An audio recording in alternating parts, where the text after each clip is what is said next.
오늘 말씀은 스데반이 순교하는 장면입니다. 저는 오늘 본문에서 대표적인 성령에 충만한 사람이 있습니다. 저는 신약에 나타나는 많은 인물 가운데 제가 개인적으로 가장 존경하고 가장 좋아하는 그리스도인이 누구냐 물으신다면 저는 늘 스데반을 생각해 봅니다. 그는 짧은 인생 동안 복음을 전하고 그 짧은 생애를 마쳤습니다. 그러나 너무나도 아름답고 너무나도 부럽고 너무나도 존경스러운 그의 인생의 그런 신앙의 선배였기 때문입니다. 성령의 충만함의 속성과 그 상태가 어떤 것인가를 대표적으로 보여주는 사람, 그 사람이 스데반이라는 것이죠. 여기 성령 충만할 때 충만함이라는 말이 나옵니다. 헬라어로는 플레리스 또는 프레이리스라고 말하는데 곧 체험적 신앙을 말하며 합리적 이해를 말하고 있습니다. 그가 체험한 것은 합리적으로 이해하는 것뿐만 아니라 이성적으로도 거부가 없다는 것이죠. 즉 그들의 이성마저 구원을 받아서 스데반은 그것을 잘 소화해냈다는 것이죠. 이성적으로 그리고 합리적으로 이해가 되었다는 말입니다. 이성적 비판의 충동을 그는 생각하지 않았습니다. 다 이해가 되기 때문입니다. 또한 큰 감동이 있었습니다. 모든 복잡한 문제를 다 넘어설 만큼 큰 감격이 있는 것, 그것이 충만함입니다. 좀 더 나아가서 그리스도의 능력에 사로잡힌 것을 말하고 있습니다. 성령의 능력에 완전히 사로잡혀서 자기를 이기고 죽음을 이기고 원수를 이기고 세상을 이기고 나약함을 이기고 슬픔과 탄식도 이겨내는 것입니다. 그래서 성령에 충만한 사람은 그리스도의 사랑으로 충만해서 모든 사람을 사랑하게 된다는 것이죠. 사랑으로 충만해진다는 것입니다. 모든 것이 사랑으로 느껴지고 모든 사람을 사랑하게 되는 것이죠. 이것을 충만함이라고 이야기합니다. 우리는 이것을 알아야 합니다. 우리는 성령의 은혜로 믿음을 얻어 구원에 이릅니다. 성령의 은사로 능력을 얻어 우리는 나와 세상을 이겨냅니다. 오늘 스데반의 이 순교하는 장면에서 우리는 이 충만함의 뜻이 무엇인지를 분명하게 알게 됩니다. 먼저 오늘 본문에 보면 사람들이 마음에 찔려 스데반을 향하여 이를 갈았다고 이야기합니다. 54절 말씀에 보면은 뭐라고 얘기합니까? 그들이 이 말을 듣고 마음에 찔려 그를 향하여 이를 갈거늘 이라고 말합니다. 스데반은 거짓 증인들에 의하여 모함을 받아 산헤드린 공회에 섰습니다. 산헤드린 공회는 71명, 그러니까 71명으로 구성되었고 대제사장이 의장이면 오늘날 국회와 비슷한 기관입니다. 그러나 종교적인 문제만 다루는 유대인들의 기관이라는 것이죠. 우리 예수님도 체포돼서 산헤드린 공회에서 재판을 받았고 베드로와 요한들도 산헤드린 공회에서 재판을 받았습니다. 그래서 그들은 그 재판으로 예수님을 죽이고 제자들을 매질했던 그 살벌한 곳입니다. 스데반은 바로 그곳에 섰다는 것이죠. 스데반은 구약의 이야기를 쭉 하면서 하나님의 사람의 손으로 지은 성전에 계시지 않는다. 우리와 늘 함께 동행하는 분이며 생명을 주시는 분이라고 말합니다. 그러다 결정적으로 목이 곧고 마음과 귀에 할례를 받지 못한 사람들아, 너희도 너희 조상과 같이 항상 성령을 거스리는도다 라고 51절에서 통렬하게 그들을 책망합니다. 그리고 너희는 천사가 전한 율법을 받고도 지키지 아니하였도다 라고 지적하며 그들이 그렇게 얘기합니다. 그럴 때 그들의 반응이 바로 54절과 같이 이를 갈았다는 것이죠. 분명히 하나님의 음성을 들은 것인데 그들은 마음에 찔린 것까지는 좋았는데 스데반을 향해 이를 갈았습니다. 회개가 아니라 증오와 살인의 마음으로 이어졌다는 것이죠. 여기서 이를 갈았다는 것은 짐승이 으르렁거리며 먹이 앞에서 아주 무서운 모습으로 으르렁거리는 모습을 이야기하고 있습니다. 그들은 짐승과 같은 증오와 분노와 마음으로 스데반에게 나갔습니다. 사실 내용을 보면 스데반의 설교는 2장에 나오는 베드로의 설교와 비슷하고 어떻게 보면 더 뛰어나다고 할 수 있습니다. 그런데 베드로의 설교를 들었던 사람은 그 마음에 찔려서 회개하고 세례를 받아 그날 3,000명이 교회로 돌아왔습니다. 그러나 스데반의 설교를 들은 이 사람들은 마음에 찔린 것까지는 같았습니다. 하지만 그들은 스데반을 죽이려고 했습니다. 왜 이를 갈면서 스데반을 죽이게 된 것입니까? 물론 말하는 사람이 달랐습니다. 베드로는 예수님의 제자로서 교회의 리더였고 늘 예수님과 함께했던 사람이기 때문에 저 사람의 말을 한번 들어보자 하는 마음이 있었을 것입니다. 그러나 스데반은 사도도 아니었고 7 집사 중에 한 사람이었습니다. 그리고 베드로의 설교를 들었던 사람은 이곳저곳에서 명절을 지키기 위하여 예루살렘에 온 헬라파 유대인들, 즉 해외에서 온 유대인들이었습니다. 그러니까 정통 유대파 유대인인 베드로가 하는 말을 듣고 귀를 기울이다가 마음에 찔려 회개했습니다. 그런데 스데반의 말을 들은 사람은 누구입니까? 히브리파 본토에 있는 정통 유대인들이고 공회원들이며 거짓 증인들도 있고 다 같은 편들 사람이었다는 것이죠. 그런 사람들이 본토가 아니고 헬라파로 다른 데서 온 스데반의 자기를 가르친다고 느껴지니 분노가 일어났고 신성모독이라 하며 그를 죽이게 된 것입니다. 사실 베드로와 요한은 함께 공회에 잡혔는데 거기서 담대히 예수님의 부활과 그분을 믿는 믿음을 선포했습니다. 그때 이 공회원들은 베드로와 요한을 죽이고 싶었지만 사람들을 두려워하여 죽이지 못했습니다. 그러나 지금 스데반은 혼자였습니다. 그러니 그들은 죽여버리겠다고 한 것입니다. 이렇게 자기를 죽이려는 사람들 앞에 스데반은 놀라운 반응을 보입니다. 55절과 56절입니다. 스데반이 성령 충만하여 하늘을 우러러 주목하여 하나님의 영광과 및 예수께서 하나님 우편에 서신 것을 보고 말하되 보라 하늘이 열리고 인자가 하나님 우편에 서신 것을 보노라 한데 라고 말씀하고 있습니다. 본문에서 보는 대로 스데반은 성령이 충만했습니다. 성령 충만한 자는 하늘을 우러러 보았습니다. 성령 충만한 자는 땅을 보지 않습니다. 여기서 우리가 배우는 것이 있습니다. 성령 충만한 사람은 하늘의 것을 구하지 땅의 것을 구하지 않는다는 것입니다. 저는 여러분 모두가 하나님의 것을 구하는 성령 충만한 사람이 되기를 간절히 바랍니다. 로마 황제의 시저가 암살당했습니다. 그 친구가 칼을 찔렀을 때 그는 돌아보면서 이렇게 얘기합니다. 브루투스 너도냐? 라는 유명한 이야기가 있습니다. 너도냐 하면서 무릎을 꿇었습니다. 그런데 스데반은 자기를 죽이는 사람을 보지 않았습니다. 내가 그럴 수 있냐? 내가 어떻게 나에게 그럴 수 있어? 이들은 과거에 그들과 함께 했던 동지들입니다. 내가 어떻게 나에게 그럴 수 있느냐? 내가 나에게 어떻게 돌을 던지다니 정말로 마음이 아프다. 이렇게 생각하지 않았다는 것입니다. 스데반은 아무도 보지 않았습니다. 아무도 생각하지 않았습니다. 그저 그는 하늘을 우러러 보았습니다. 유대인들의 탈무드에 이런 말이 있습니다. 앞이 막히고 뒤도 막히고 옆도 막히면 이제는 위를 보라는 말이 있습니다. 사랑하는 여러분, 한순간 언제든지 어디서든지 어떤 사건 어떤 상황에든지 먼저 여러분 하늘을 보십시오. 여러분 먼저 위를 바라보십시오. 그것이 성령 충만한 자의 기본 자세입니다. 골로새서 3장 1절 2절에 보면 이렇게 기록합니다. 그러므로 너희가 그리스도와 함께 다시 살리심을 받았으면 위의 것을 찾으라. 거기는 그리스도께서 하나님 우편에 앉아 계시느니라. 위의 것을 생각하고 땅의 것을 생각하지 말라. 주 안에서 사랑하는 여러분, 먼저 눈을 들어 위를 보시고 하나님의 세계를 보고 하나님의 뜻을 생각하십시오. 그것이 성령 충만한 자의 모습입니다. 54절에 또한 보면 주목했다고 말하고 있습니다. 하늘을 우러러 주목했습니다. 집중적으로 보았다는 말입니다.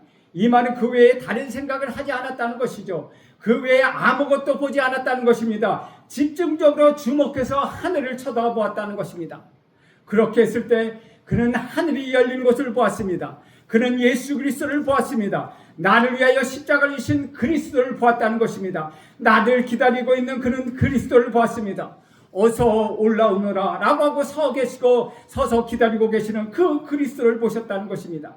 아니, 그리스도가 보였다는 것이죠. 우리 구주 예수 그리스도가 자기 자신을 스데반에게 보여주셨다는 것입니다.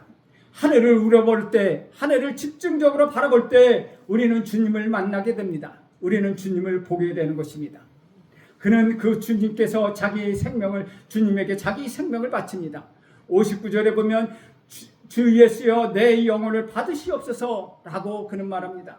그는 주님을 바라보며 주님께 내 생명을 바칩니다. 내 미래를 바칩니다. 내 운명을 바칩니다 라고 노래하고 있다는 것이죠. 여러분, 뭐니 해도 고민 중에 가장 큰 고민은 무엇입니까?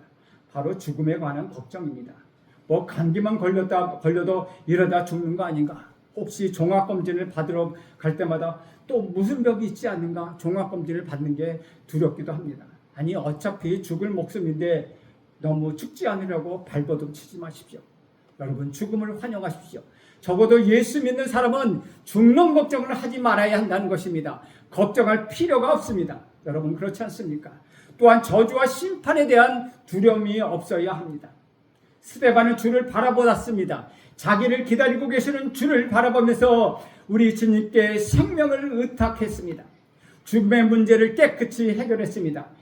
죄의 문제, 불안과 공포의 문제, 세상에 대한 미련 모두 다 사라져버렸습니다. 그리고 주님께 자기 자신을 완전히 의탁하였습니다. 여기서 그는 그의 영혼이 자유롭게 되었다는 것이죠. 그의 영혼이 평안하게 되었습니다. 저는 여러분이 모든 것을 주님께 맡기고 자유로운 인생, 평안한 인생을 사시길 간절히 축복합니다. 다시 한번 생각해 보십시오. 이제 자기를 죽이려는 사람들, 그 원수들을 용서합니다. 용서할 뿐만 아니라 원수들을 위하여 기도까지 합니다. 60절에 보면 무릎을 꿇고 크게 불러 이르되 주여 이 죄를 그들에게 돌리지 마옵소서, 이 말을 하고 자니라 라고 말합니다. 사랑하는 여러분, 원수 사랑은 기본입니다. 그러나 그것은 우리 힘으로 할 수 없습니다. 가끔 우리는 원수를 사랑한다 할 때 어떻게 살아가냐, 원수를 어떻게 사랑하냐, 그것은 특별한 성현들이나 예수님이나 바울이나 할 일이지, 아니 우리 같은 보통 사람이 어떻게 원수를 사랑한단 말인가 라고 말하기 쉽습니다. 그러나 그렇지 않습니다. 성령에 충만한 사람이 기본은 원수를 사랑하는 것입니다. 저 북쪽 땅에 김정은 정권을 3대에 걸쳐서 이렇게 말하고 있습니다. 원수는 갚아야 한다. 반드시 핏값은 치러야 한다. 복수해야 한다. 미제놈들은 완전히 박살내야 된다 라고 말합니다. 변증법적 유물론은 한마디로 말하면 원수를 갚는 이론입니다. 공산주의는 원수를 갚는 이론이라고 말하고 있습니다. 그들은 사랑이 없습니다. 공산주의 이론에는 사랑이 없습니다. 오로지 싸움만 있을 뿐이라는 것이죠. 투쟁만 있습니다. 쟁취만 있습니다. 거기에는 혁명만 있습니다. 결국 모든 공산주의 나라가 하나같이 못 살고 하나같이 망해갑니다. 저는 영적으로 생각해 보았습니다.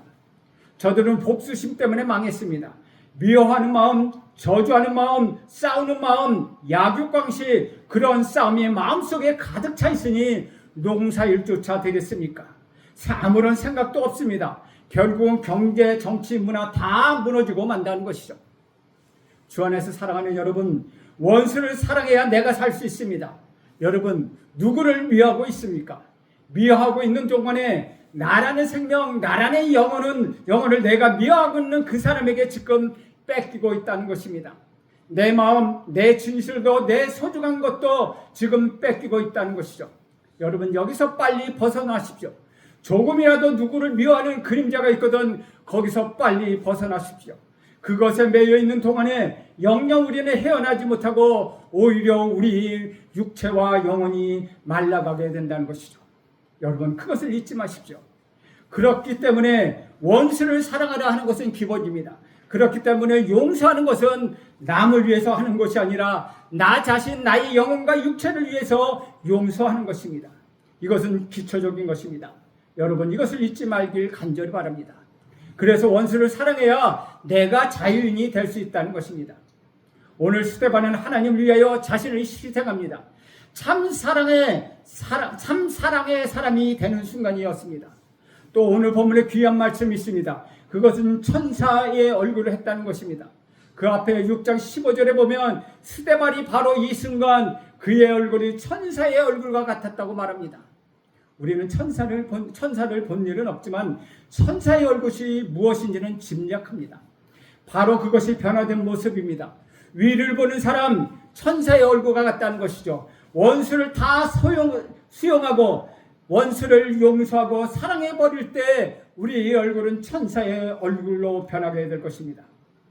제가 조금 나이가 먹어 들어서 경험하면서 한 가지 깨달은 것이 있습니다. 사람에게는 밝은 얼굴과 어두운 얼굴이 있다는 것이다. 예쁜 얼굴과 미운 얼굴이 있는 것이 아니라 밝은 얼굴과 어두운 얼굴이 있다는 것이죠. 예뻐지겠다고 성형수술을 아무리 해봐야 예쁘지 않습니다. 하나님이 만든 것에는 조화성이 있습니다. 사람이 손대면 이상해진다는 것이죠. 우리는 이것을 분명히 알아야 된다는 것이죠. 아무리 예쁘게 수술한다 해도 그 마음의 얼굴이 어두운 얼굴이면 이뻐질 수가 없다는 것이죠. 그러므로 우리는 항상 밝은 얼굴, 그것이 필요하다는 것입니다. 밝은 얼굴, 그것은 무엇입니까? 마음에 원수가 없다는 것입니다. 모든 사람을 사랑하고 이렇게 되면 자유하게 되고, 자유하게 되면 마음이 천사같이 되고 얼굴도 천사가 되는 것입니다. 즉 얼굴이 밝아지는 것입니다. 여러분, 밝은 얼굴이 바로 설교입니다. 밝은 얼굴이 바로 전도입니다. 전도가 다른 곳에 있는 것이 아닙니다. 밝은 얼굴, 그것이 전도라는 것입니다. 내 얼굴은 썩어가고 있는데 누구에게 한번 전도해 보십시오. 입만 열면 비냥거리고 남을 비판하고 원망과 불평을 하는데 무슨 전도를 할 수 있겠습니까? 천사의 얼굴 얼마나 아름답습니까? 사랑하는 여러분, 우리는 하늘을 보며 하나님의 영광을 보아야 합니다.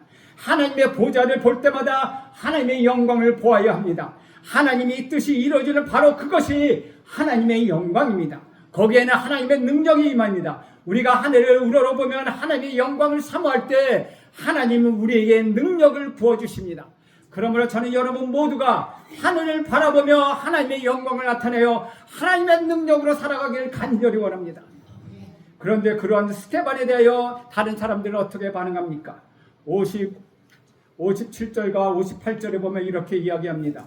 그들이 큰 소리를 지르며 귀를 막고 일제히 그에게 달려들어 성 밖으로 내치고 돌로 칠세. 증인들이 옷을 벗어 사울이라 하는 청년의 발 앞에 두니라.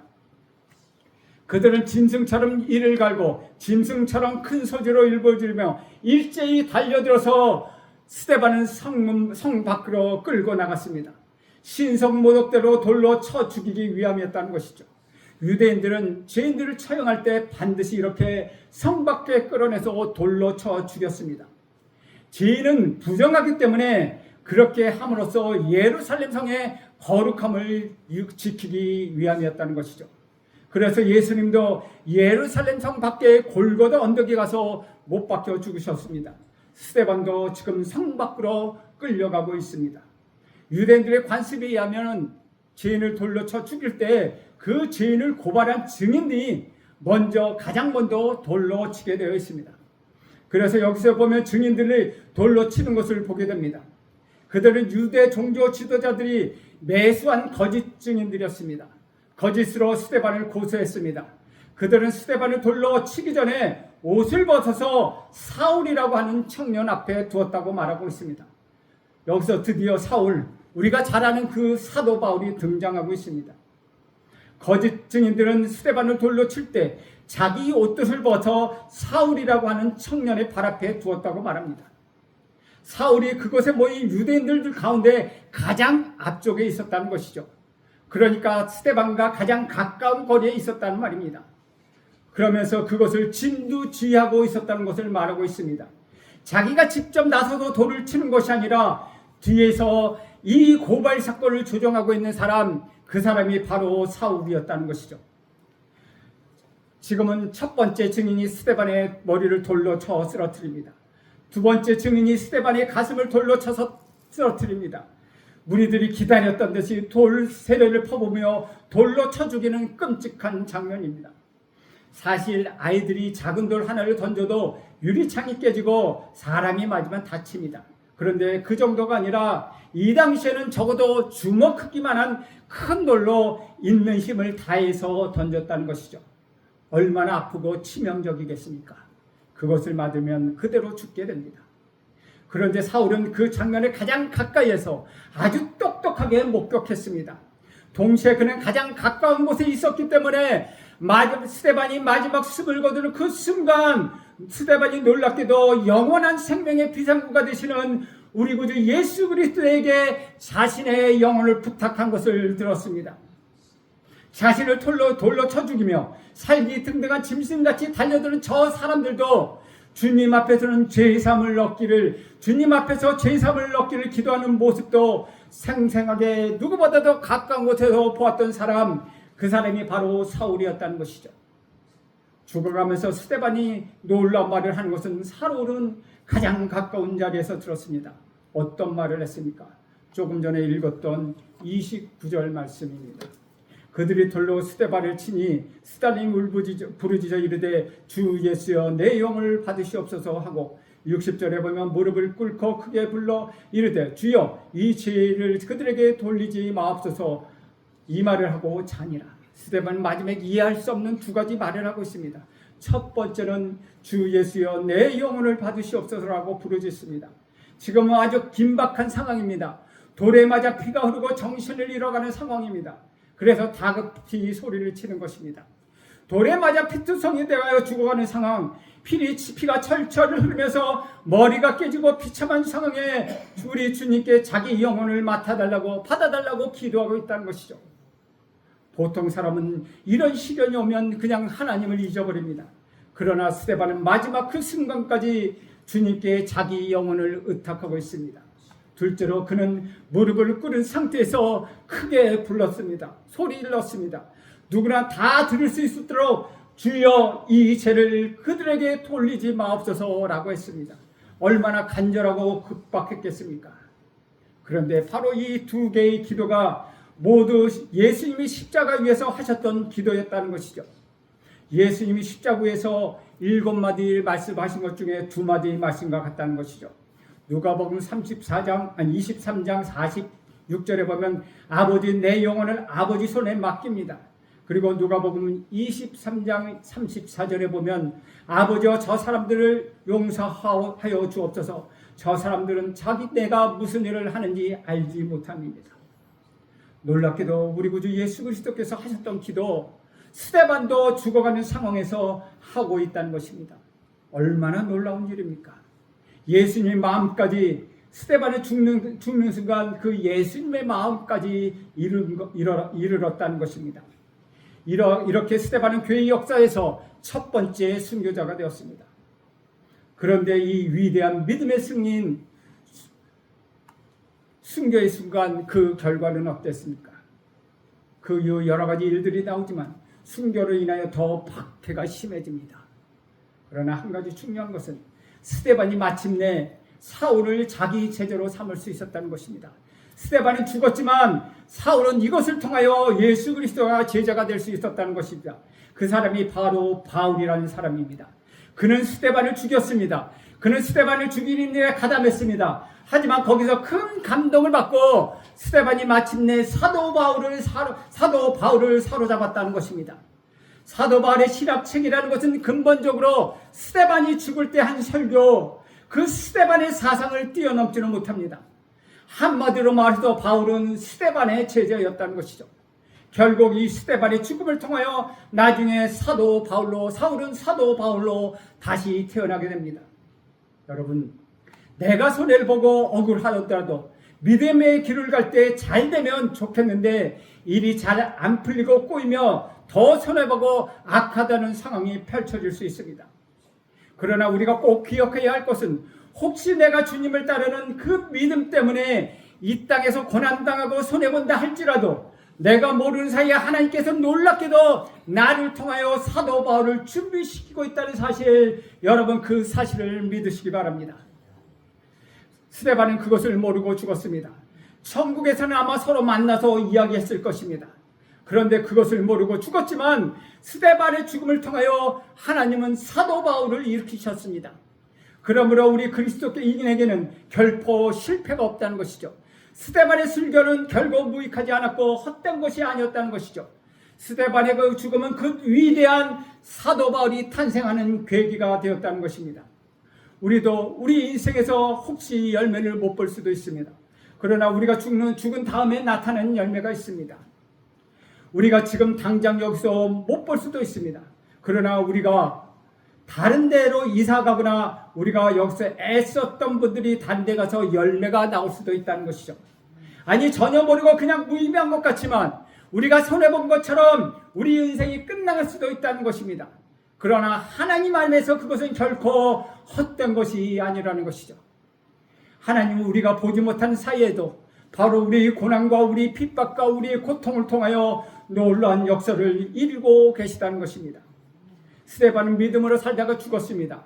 그 후에 그에는 아주 큰 핍박이 일어나기 시작합니다. 그러나 오히려 그것이 복음의 큰 진보를 가져왔고 특히 복음 전파는 땅끝까지 이르는 사도 바울을 일으키게 되었습니다. 바로 그것이 주님의 역사이며 바로 이것이 이어지는 8장 이후의 사도행전의 내용입니다.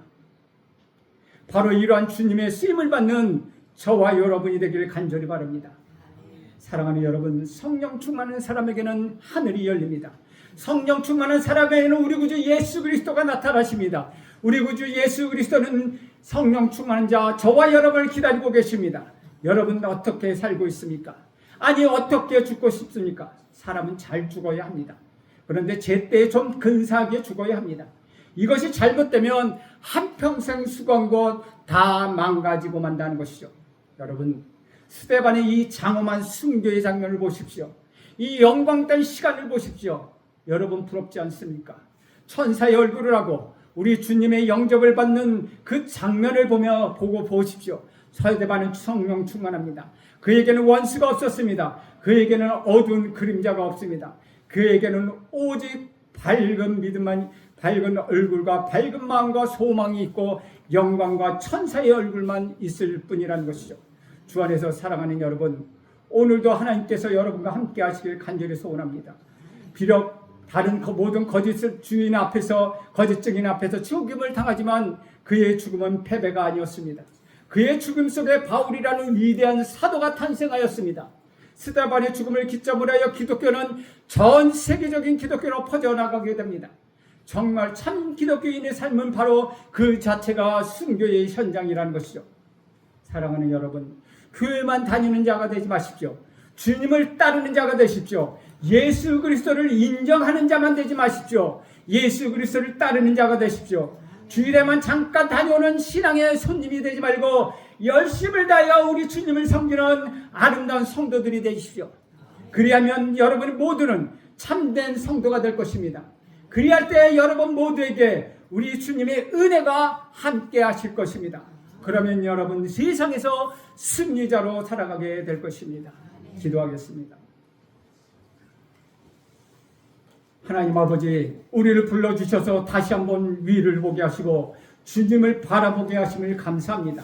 십자가를 향한 감격이 잠시도 사라지지 않게 하옵소서. 성령 충만함에 살도록 하옵소서. 그 거룩한 은혜와 영광 속에 내가 있음을 알고 항상 순간순간을 천사의 얼굴로 지키며 살게 하옵소서. 천사의 마음을 이어가며 늘 승리하게 하옵소서. 언젠가는 우리 앞에 하늘문이 열리고 우리 주님의 영접을 받는 주님이 사람이 되게 하옵소서. 예수님의 이름으로 기도합니다. 아멘. 다 같이 일어서셔서 찬송가 5장 함께 하겠습니다.